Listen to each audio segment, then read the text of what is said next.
Bom dia a todos, sejam todos bem-vindos a mais um Evangelho no Lar. Estamos aqui para poder ancorar nossas energias, elevar os nossos pensamentos, as nossas vibrações na mais alta vibração de amor e luz. Nós que passamos por esse planeta Terra e nós temos aqui diversas energias que nos bombardeiam o tempo todo, nos sugerindo diversas formas, pensamento, que inclusive podem chegar a atrapalhar o nosso rendimento espiritual. Então nós precisamos manter o pensamento sempre elevado, para não deixar que nenhuma energia ruim possa nos atrapalhar. Coração, né?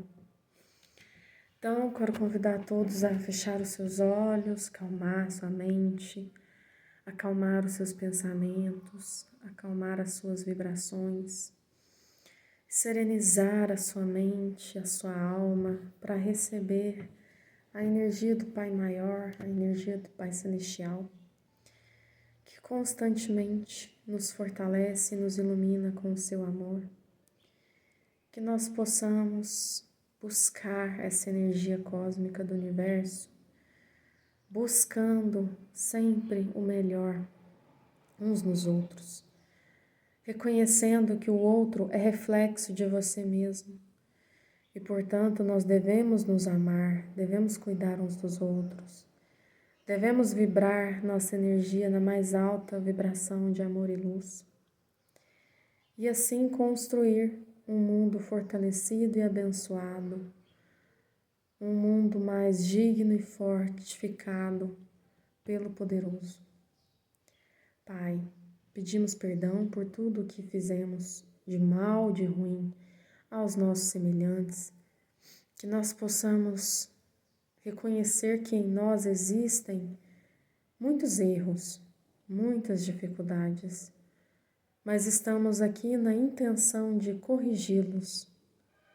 Estamos aqui na intenção de buscar referências no plano maior para fortalecer a nossa conduta espiritual, para fortalecer o nosso campo mental, para que o nosso campo mental seja um ambiente onde somente pensamentos construtivos e abençoados possam nascer. Agradecemos, Senhor, por mais um dia de existência física. Agradecemos por mais uma chance de podermos vibrar na energia do Pai Maior, de podermos lutar para construir uma vida mais fortalecida e abençoada. E que assim possamos ter um dia maravilhoso, possamos ter um dia abençoado, iluminado, e que possamos buscar sempre, sempre o melhor de nós mesmos, na intenção de sermos seres buscando o Evangelho de Jesus, que é a bússola que nos guia no caminho da paz, no caminho do amor e no caminho da fé.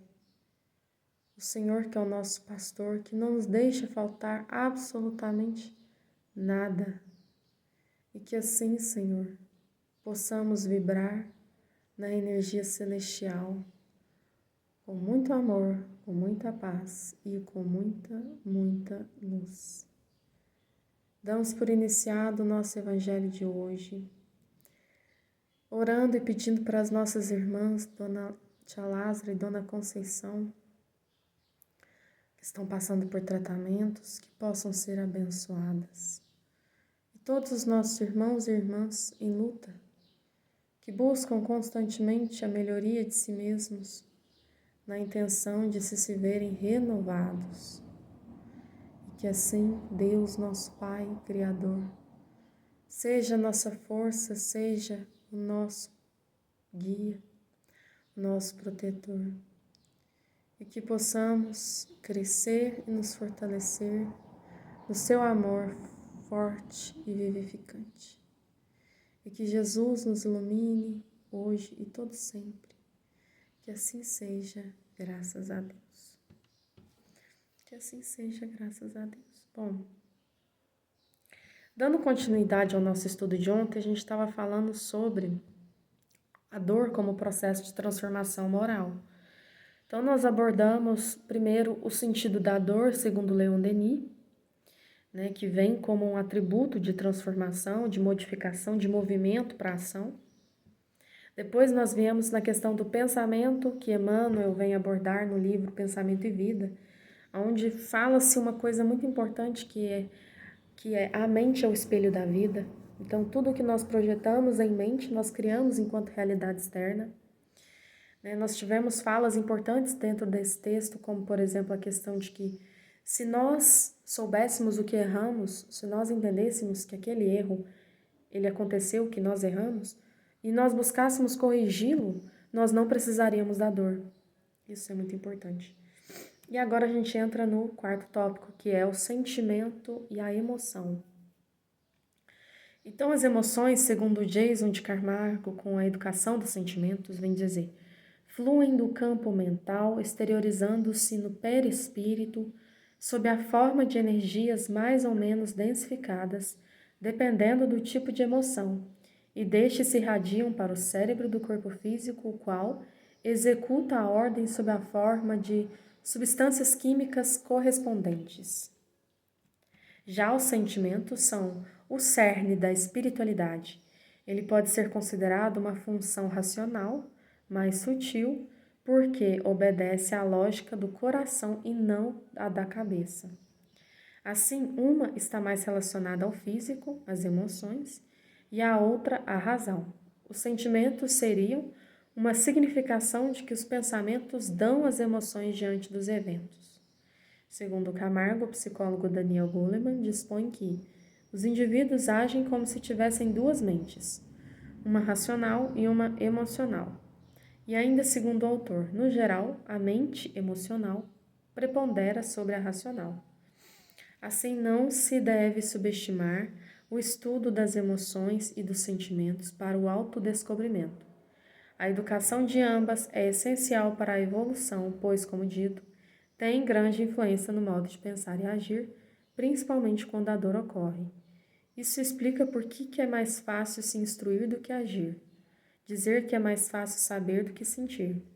Os sentimentos e as emoções, assim como as memórias e as experiências, fazem parte do psiquismo do ser, que, conforme Jason de Camargo define, na visão espírita é o resultado da elaboração arquimilenar, equacionada nos tempos, cujas experiências foram caldeadas na multiplicidade de organizações, inclusive nos conhecidos reinos da natureza.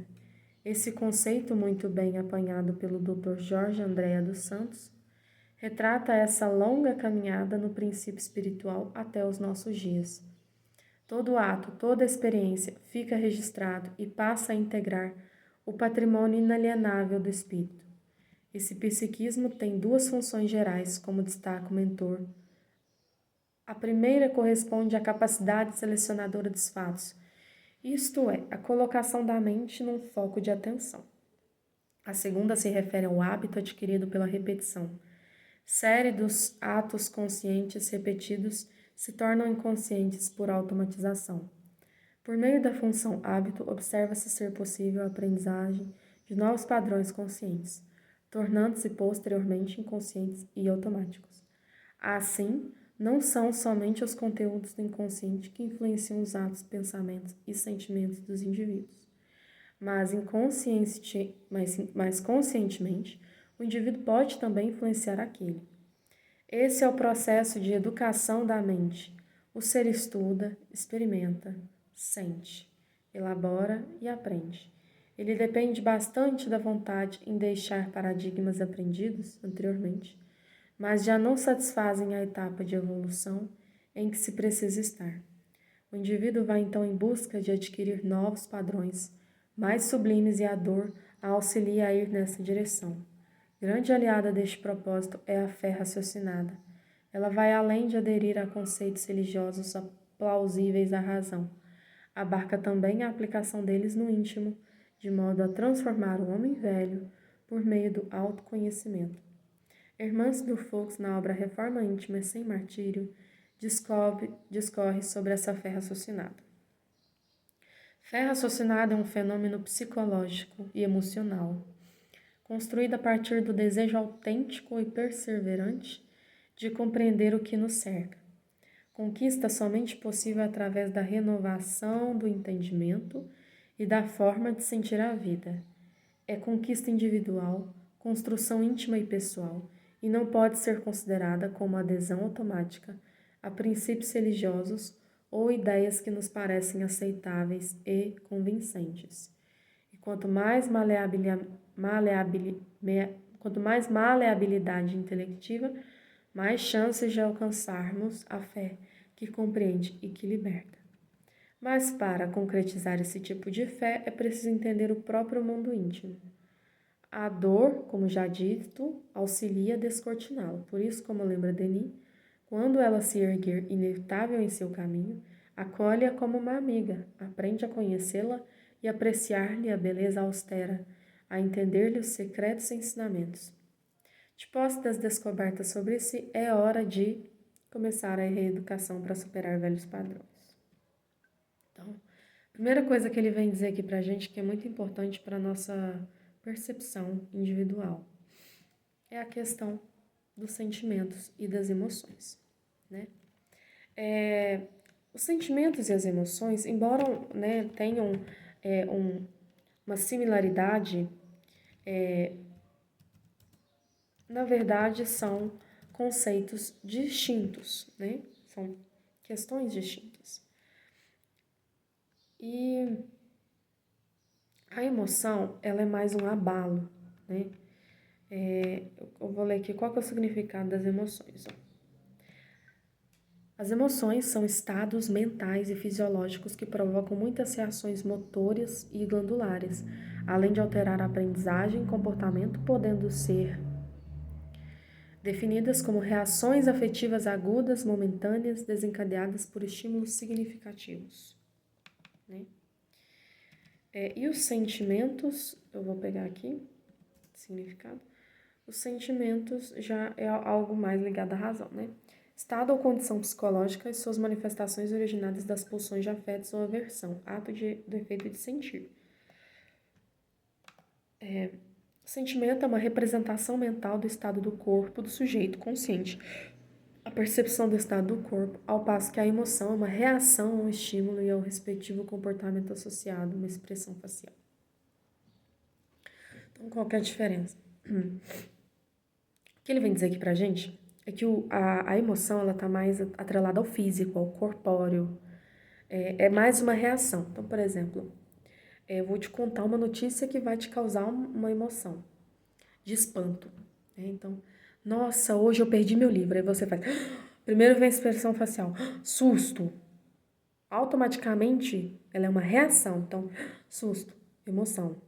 Ah, hoje eu perdi meu cachorro. Começa a chorar, tristeza ali, começa a manifestar no seu rosto a emoção de tristeza. O sentimento, ele já é um estado consciente e está mais atrelado ao nosso mental e por isso ao nosso racional. Então, por exemplo, e está mais relacionado ao sentir. É como se a gente pensasse o seguinte, a emoção ela é passageira. Sentir espanto, sentir susto, sentir raiva, sentir alguma coisa. O sentimento, ele já é mais, ele já perdura um pouco mais. E ele entra no seu campo mental. Então, todas as vezes, por exemplo, você vê uma foto de alguém, você sente uma nostalgia, uma saudade, uma lembrança afetiva, né? Os dois, tanto as emoções quanto os sentimentos, estão intimamente ligados. Não tem como dizer que emoções e sentimentos se desvinculam, tá? E os sentimentos, eles são o cerne da espiritualidade. Por isso que é muito importante você cultivar sentimentos que vão construir você. As emoções não tem como você se prender a elas, porque elas se detêm ao físico e elas são passageiras, né? E ligadas à questão mais física mesmo. Então você precisa fazer o quê? Uma educação de ambos, tanto dos sentimentos quanto das emoções, para que no seu campo mental você possa cultivar uma experiência espiritual que te traga hábitos de construtividade. Não adianta você ficar preso ao passado, remoendo sentimentos de muita negatividade, que aquilo não vai construir em você uma vontade de melhoria e nem vai mudar ou sublimar o seu amor. A dor, ela vem justamente nesse sentido. Quando você não constrói sentimentos e pensamentos e emoções que te elevem à moralidade e você fica preso a questões de negatividade, você sente a dor. Aí a dor vem como ferramenta de auxílio. Então você pensa, nossa, eu só consigo pensar coisas negativas, os fatos ocorridos comigo achei injustificáveis, culpo a Deus por tudo que me fez, não consigo entender o que está se passando, e aí vem todo o sentimento, toda a emoção ali atrelada. Se você não faz um estudo sobre o que está se passando no seu interior, dificilmente você vai se autoconhecer, portanto, se autoiluminar e vencer a dor, porque o sentimento e as emoções, quando em desequilíbrio, provocam estados dolorosos no nosso corpo físico. Daí vem as doenças, daí vem as moléstias. Então percebe que primeiro vem o pensamento, depois vem o sentimento e as emoções. As emoções, na verdade, elas vêm antes do pensamento, porque as emoções, elas são automáticas. Automaticamente você já sente ali. Então, por que é importante fazer essa educação? Porque hoje a gente vê tantas pessoas doentes, tantas pessoas passando por diversos estados de dores, de problemas físicos, emocionais, as depressões, que são muito importantes de serem entendidas e estudadas, e será o nosso próximo tópico. Depois da dor, nós vamos estudar a depressão, que é uma doença do século XXI hoje, que nós temos, que está afetando uma parcela significativa da nossa população, e nós precisamos abordar esse tema, e que tem a ver com desequilíbrio emocional. Então, a dor, ela promove a educação do ser, porque quando você não consegue equilibrar os seus sentimentos, quando você não faz essa reflexão íntima para melhorar, para mudar, para transformar, ela vem como fundamento de auxílio. E aí, a dor, ela vai te ensinando aos poucos a como educar esses sentimentos que são a